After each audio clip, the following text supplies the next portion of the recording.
I can take this and this and give you a princess.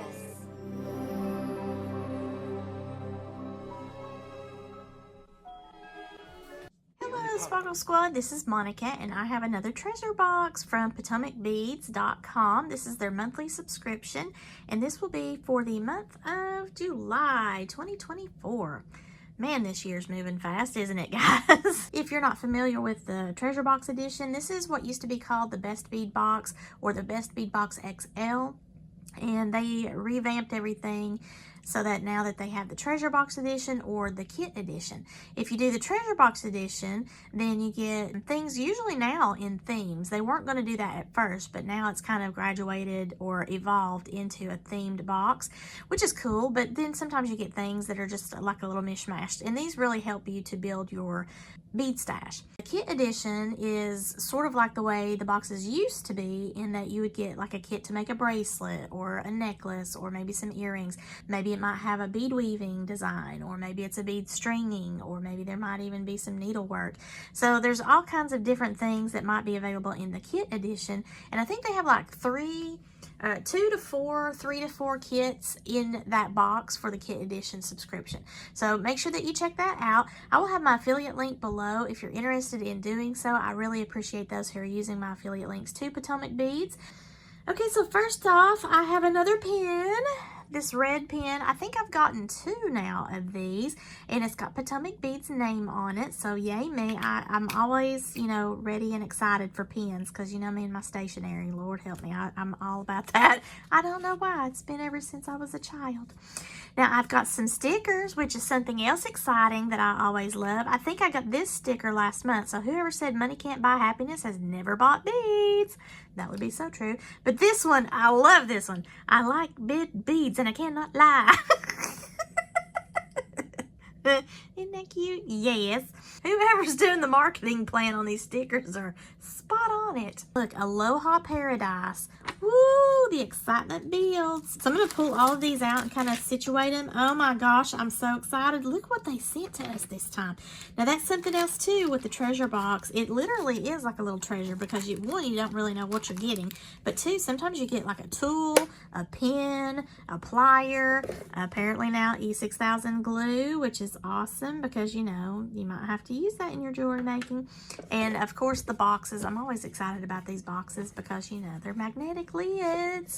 Hello, and they're very nice quality. Look at all of these beauties. I have gotten several things here that not necessarily do they look like they might go together. Sometimes it's challenging when it doesn't look like it's a cohesive thing, but I have found that with Potomac Beads, of course, you know, I get a monthly box, so I can go back into my bead stash for Potomac Beads and pull out some other things that might really look lovely. That's happened, thankfully, several times. Kind of go outside the box of your comfort zone and make something that's just totally unique. So this is what's fun about having the monthly surprise in the Treasure Box Edition, for me anyway. Aloha Paradise. Draw inspiration from the vivid colors and textures found in the Hawaiian volcanic landscapes in this month's Treasure Box. Daggers, cabochons, round duos recall the various green hues of dense, varied plant life. The soft, rounded drop and flower shapes feature colors as hot as lava to pop in your designs. A cool, rainy blue gemstone punctuates the warm color palette, and volcanic grays and black provide a visual reprieve from the surrounding vibrant bouquet, however you want to say it. So on the back, it gives you a list of all of the goodies that you see here before you. Now, not necessarily will they tell you the color. They are including labels now, so that's kind of helpful, especially if you don't know exactly what something is. That looks like a bumblebee, doesn't it? So, you know, I've got bees on the brain because of Bridgerton. Thank you so much, Miss Shondaland and Julia Quinn. But, you know, I digress. We've got the check flower drop beads in the transparent bright orange. Those are cute. Now, I've got 3 of those. I would love to have 4. I don't like it when they do things in 3s. Now, you know what's funny is I design in 3s because that is a trendy thing to do, unless you're doing like asymmetrical. But I do like to do in 3s that way. But whenever I'm thinking in terms of like a pair of earrings, a pendant, and a bracelet needs a charm, you know, I would love to have a fourth one. So I'm probably going to have to go and purchase some more of these, but I also do love that color. And the minute that I saw these, as I was pulling them out of the box, it's given me another design element idea for my other projects, hint, hint, that I've been working on. And that's something that's going to fit in nicely with it, I think. So I love that color. So then we've got some check faceted rounds in a 4mm chartreuse. Ooh, goodness gracious, that's green. That is very bright. We have some of these oval jump rings, and they're a silver color Athena cast. And I don't usually use these oval jump rings, so this is something that I'm going to make myself do. I think they gave us some of these last time, so I'm going to maybe combine those and possibly make a chain link bracelet. I don't know. I'm on the fence with that. Then that's where the glue comes in, ladies and gentlemen. We have the cabochon link setting in the 99.9% pure silver plating, 11mm. We get a pack of 3.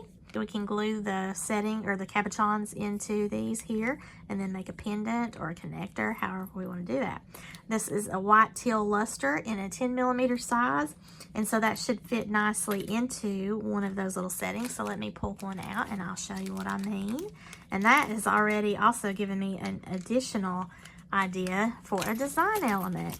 I love Potomac beads because a lot of times, you know, you just get kind of stagnant in your jewelry making, creating, and everything. Oh, I love it.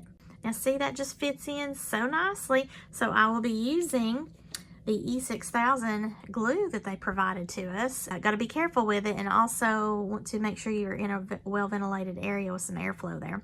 But you'll put some of that glue on that silver cabochon or on the back of your glass bead, and then make sure that you place that in there without any glue spilling out, because you don't want to overflow it.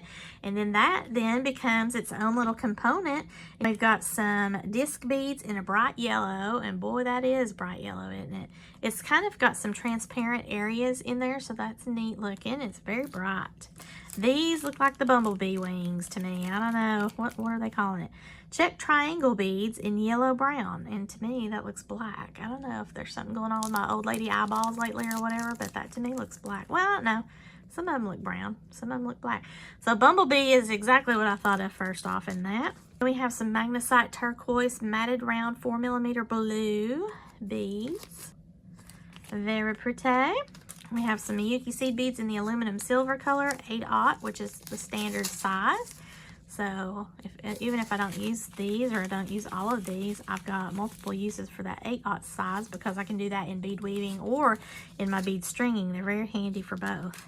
Some check Bibo beads in an opaque gray. I've never used the Bibo. Bilbo. I'm thinking Lord of the Rings. No. So it's like a 2-hole little spacer bead. That would be probably how I would use it, since again, I'm not really in the throes of bead weaving, but you know, when I need to, I can get by with it. Then we have some check heart beads in a mixed garnet. These are pretty. They're glass beads, so it's not an actual garnet, but it's a beautiful garnet red color. Very dainty. We have some of these dagger beads in a matte green, kind of like ocean, you know, which makes sense since we're talking about paradise here. Aloha! Then we've got some of these little shimmery looking beads. They're the round duos in the green teal luster. That's a nice color there. Now the round duos kind of have, well, they do have, it looks like a little bowling ball to me. So there's 2 little holes there. And this is really handy for bead weavers, but there's some bead stringing designs that you can do as well. We're going to hit up the Potomac Beads website, because they do have a bead university, and they've got all kinds of ideas on their YouTube channel and at the tutorial section of their blog and website. That's something that I absolutely love about Potomac Beads. Oh, these are nice. Look at those.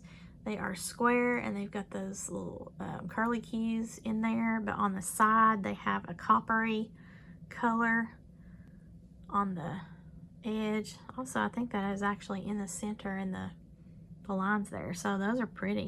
They're just called check glass swirl squares. That's what they looked like. So these are some pretty little check flower beads in a Picasso dark gray. And that Picasso kind of makes it look like it has a texture, like a stone texture in a way. I really like the Picasso finishes on a lot of these check glass beads. It's just amazing that they're glass. We have some check twisted rondelle beads in jet black, 5x6 millimeter. And I'm going to go ahead and pull that out. There we go. Some check square beads in a transparent emerald. And it looks like, yep, it's a 2-hole. We have Potomac crystal bicones, 4mm sunflower aurora borealis. And that is a nice fall type color, I think. I mean, it could be summer, but it's nice. They just look like petals to me.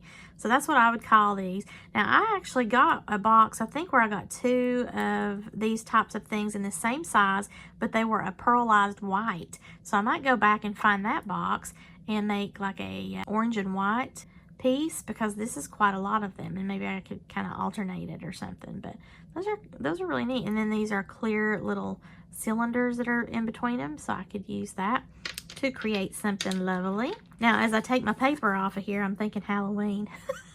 You know, it's hot as fire, but I'm already into fall. I'm ready for fall because the heat is just killing me. Whew! I hope y'all are staying cool wherever you're at. Now, we've got some more of this dragon thread, and I was able to use my gray color that we got to incorporate it into my ocean theme that I did for the aqua set, as well as that blue-green pendant.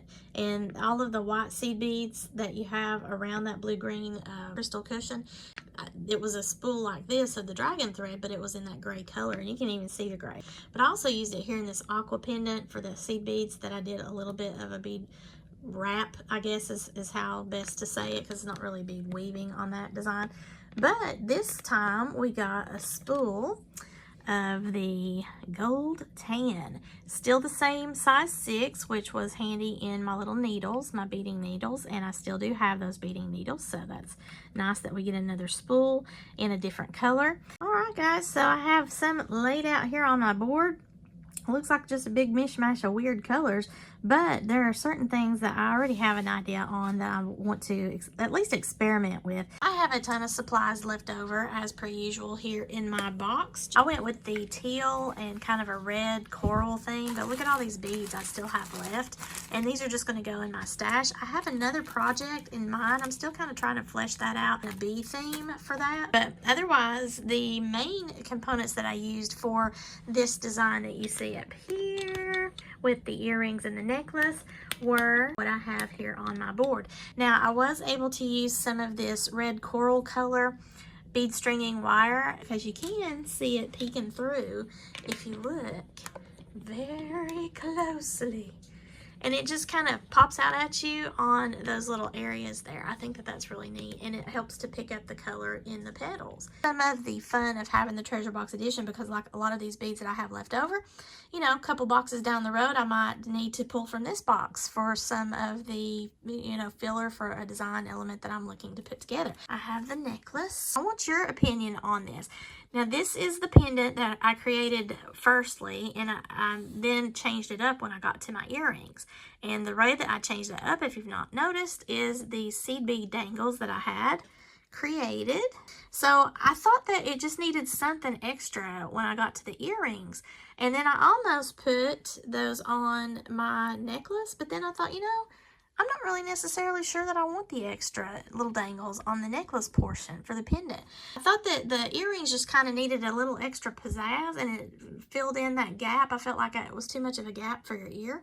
But on the pendant, the necklace itself, I don't necessarily feel that way. So you guys tell me, should I add those dangles that I made onto the pendant so that they exactly mimic what I did here on the earrings? You see how the wire is laying, it's just laying over top of that?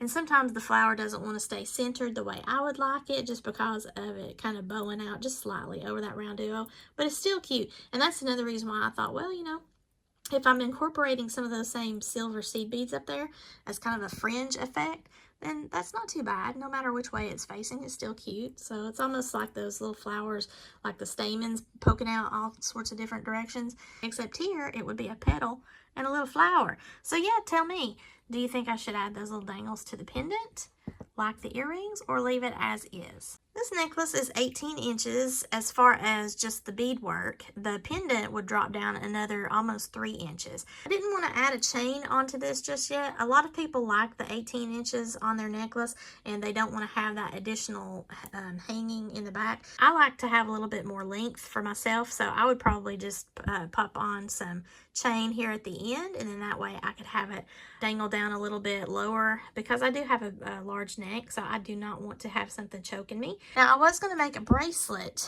but I ran out of time. So I think this is going to be my design for the month of July. And if you will let me know below in the comments as far as adding those dangles like are on the earrings to that pendant that I created here, let me know what you think, and then based on the number of votes that I have either way, that's how I will finish this off, and maybe in that time I will actually do a bracelet. I do like to have a bracelet, necklace, and earrings set. I will have my affiliate links below in the description for anyone that might be interested in these as standalone products if they are available that way, or I will have my subscription box referral link if you're interested in that as well. If you like this video, please give me a thumbs up and share this with any of your jewelry making friends that might be interested in the treasure box edition subscription or the kit edition from Potomac Beads. And if you've not already done so, please subscribe to my channel. Thank you so much for watching, and have a sparkle-rific day, y'all. Bye!